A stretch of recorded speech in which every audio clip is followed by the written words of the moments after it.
Hey, what's up, dudes and doodads? JWstarcraft here, along with my good friend Aardvark4991.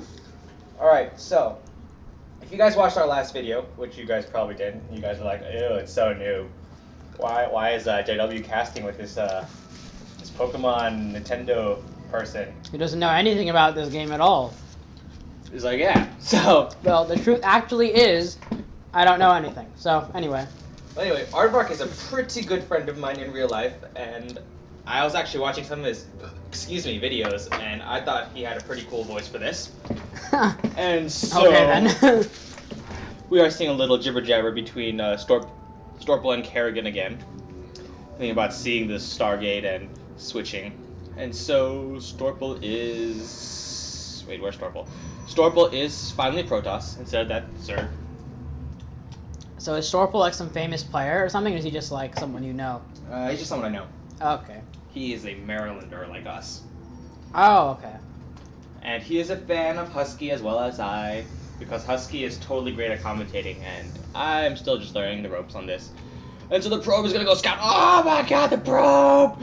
Just one lone probe. Yeah. Well, where is he going now? He just turned around. He's gonna be like, oh no, you cannot scout my base, only I can scout your base, and then they're gonna have this little probe fight. They're not even fighting, they're like running away from each other. Wait. Oh, look at that, probe's already there. Oh, look at that. It was like total scouting proness. But Storple is forced to pull off 2 probes off the line, while Kerrigan is only forced to pull off 1.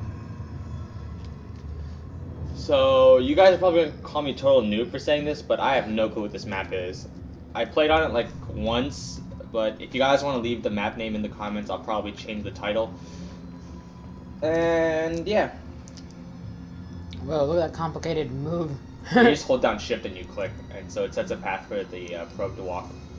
Why do you need to set up that weird of path? That way you can multitask. Come back here, set up your stuff. Oh, okay. Alright, so we are seeing 2 totally different tactics here. We are seeing Kerrigan try to wall off right here, while Storple is just gonna build up in his main base, try to wall up around his probes here, I suppose. But, you know, I don't know what I'm talking about. And so no one is getting the gas yet. Let's check out the production tab. Storple is getting an early gas. Well, not early, but it's kind of before Kerrigan, so that's earlier than Kerrigan. Oh, it's fun.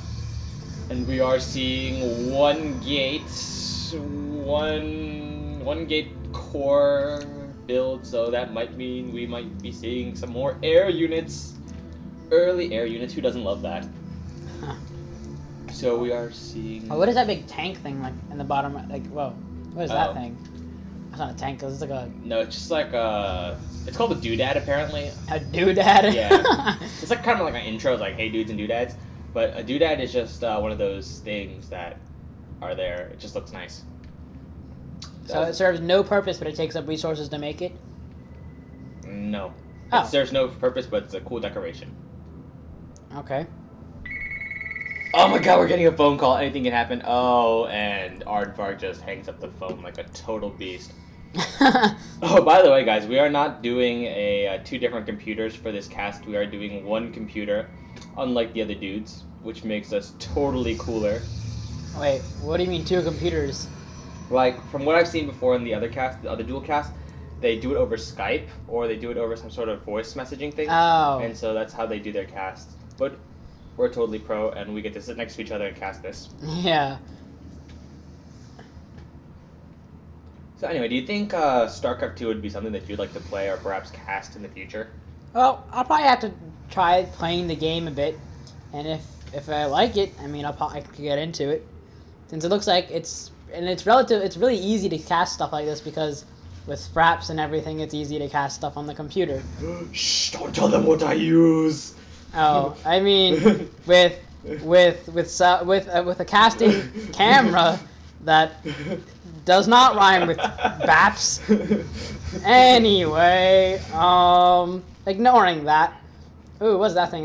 I think I know what that thing is called. It's called a clock tower. No, it's a Xel'Naga tower. I got the tower part. That's right. Alright, so we are seeing a proxy pylon here, along with this warp gate technology. So we could see some proxy units causing some early pressure for Storple here.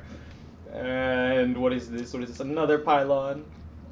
And so we are seeing a 4-gate build, no transition into Robotech yet, and we are seeing 3 gateways and dual gas for Kerrigan.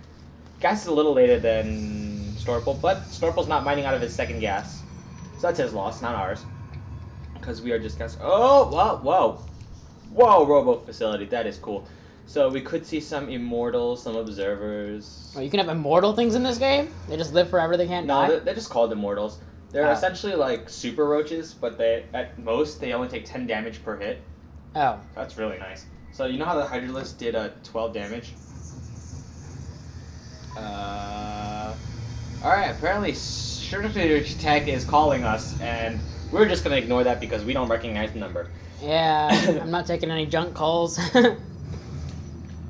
Oh, look at that fail right there. Alright, so this probe is going to be using this Zelnaga tower just to make sure that nothing leaves the vicinity. And the Stalker is going to be forced out of here. The early pressure has been destroyed, but he really needs to take out what was pylon. that giant spinning fan thing that destroyed that thing? That's just in the doodad. What? Alright, the only things that are being created in this game or have any significance in all reality would be the orange colored things and the red colored things. Alright. And these blue things? Yeah, okay. These kind of grayish things and the eyeballs. Because the eyeballs allow you to scout like a huge area like this. So if you have a unit nearby, you can scout this entire area. Oh, okay. And these are just important if you want to have an expansion. Alright. So, yeah, they're finally going to start attacking each other. Alright, so this wall is probably... Oh god, he needs to micro so much better if he wants to kill those stalkers. And, oh my god, I think those zealots are going to be taken out. Those stalkers are going to be forced out. That zealot is probably going to die. Oh my god, he's going to die, he's going to die, he's going to die. Oh, he's going to die, he's going to die. Don't die, zealot. Oh, and he lives with 1 HP. Look at that. Look at that pro micro time. That zealot lives with 1 HP. Wow. This pylon seriously needs to be taken out or something because those stalkers are just going to keep harassing. Oh, this probe. Oh, look at that break for. Oh, and he dies. It's like a suicide bomber, but total fail. Wow. And so that other one. But he did take down that other stalker, and that pylon did go down. But I don't think he sees this probe. This probe can just make like pylons all day and just keep making units, pumping them out, and be like, overrun. Alright, so we are seeing an immortal being made in this first before an observer, which is usually unusual. It's pretty unusual because you always want to get an observer first just to scout your enemy, counter whatever they're making. But we are seeing immortals. Yeah, it's Stalker. He's like, I'm not going back in there. That's Triflame. Okay. He's like, you know what? My friend's gonna die, but I've already died once, and I'm just gonna stay like this. And so more stalkers are being made. We should be seeing some. Oh wow, that's 2 robotic facilities. That means he can pump out twice the immortals, but he only has 1 base mining, so that's probably not the case. He's probably going to be pumping out from 1 of them. So even more stalkers are being made right now. And oh, for those of you like really uber noob players out there, you guys, excuse me, constantly want to be making probes, drones, or SCVs just to keep your economy up and running, and so you can harvest more and you can get more stuff per minute, resources per minute. And so, since Storple is behind in the harvester count by 10, look at its economy. It's suffering by about 200 to 300 minerals per minute. Dang. And so, yeah, this is what happens if you don't get enough resources.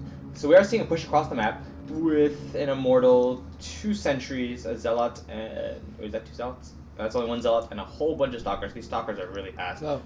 What the heck? They just like turned around for a second. Gosh, Aardvark, your computer sucks. It's causing this lag. Gosh, look what you've done. Sorry. Well, anyway. What the heck is that? Do I do like little just one random things like everywhere? Like what the heck? Go probe, go! We're gonna see this like hero probe right. Oh, and this guardian shield does prevent 2 range damage from coming in. That's always nice to have. So if you guys see this guardian shield or something, and you guys have a bunch of if you guys are playing Protoss, you guys want to make a lot of Zealots or just like uber mass up on sentries. So we are seeing this observer being used in defensive position here, making sure that no invisible units are coming in. Look at this. Like Immortals. What? Units can be invisible? Yeah. Look at this Immortal. He does 50 damage versus armored, and Stalkers are considered armored. Look at that. Oh, and he dies. Oh, it's so sad. So, these are considered invisible. They detect units, and they move at a kind of slow speed, but you can upgrade the speed, which is always nice. And we are seeing a pylon here. This is just the exact same tactic that we saw with Kerrigan earlier on. But now we are seeing even more Stalkers. Oh my gosh, we are going to see a push. This is some heavy pressure. Alright, so even though Immortals are considered armor, they only take a max damage of 10. So Stalkers are kind of pointless that. For Immortals, you guys want to have like mass Zerglings, mass Marines, mass Zealots, or something. But Stalkers work too if you have enough of them. So these two Stalkers will be able to take out that one if they micro well enough. But we are seeing more reinforcements on the way warping in, and another Immortal on the way. This is going to be an amazing battle. Come on, Prub, do something. Make more pylons. Or put some He's just cannons sitting there. Is he doing all the flashing of the whatever? Oh, that's warping in. Oh. So, like, you saw how these were before, right? Those are called gateways, and you're Uh-huh. forced to, like, actually have a unit come across, but with the warp gates, you can summon them, like, instantly. Oh, Instantly. that's cool. And, oh my god, Stalker battle. What do Stalkers do? They just like... Stalkers attack ground and air, and they do bonus damage to armored. Okay. They basically just like all around like offensive things? They're more of a defensive unit because they have like essentially 160 HP due to the shields. Uh-huh. Uh-oh, Immortals do like crazy damage. You guys gotta take it out. Oh, more Stalkers on the way, being reinforced here. And oh my gosh, this pressure is immense. Shouldn't he take out his warp thing? The warp gates, not as essential as taking out these reinforcements. No, because like those Stalkers keep on like warping in right there, and they can just keep on walking in and attacking. Yeah, but he's forced to defend until he can get these forced out of his base. And oh my gosh, we are seeing one warp gate going down. We are going to see half product. We're going to see now it's forced to warp out of only 3 warp gates, and this is going to be a massive problem. These 2 robo facilities are still up and running, but there are 2 pylons powering this, so this is going to go on even though this pylon does go down. So an Immortal and 2 Stalkers should be able to take down this force if they try hard enough. Oh my gosh, another warp gate going down. This is horrible. Storple needs to warp in more units if he wants to finish this quickly.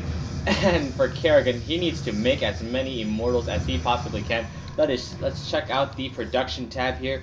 We are seeing a first expansion here, a little bit late, but what do you expect? This is not the most pro game ever.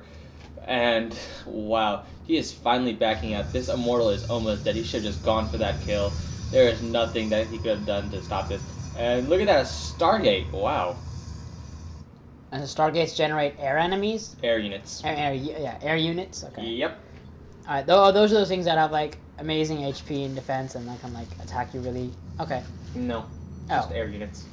Oh. I thought they had like a lot of... Nah, never mind. I don't know what I'm saying. Anyway. So we are seeing some Phoenix being pumped out of this. Oh, whoa. Whoa, Twilight Council.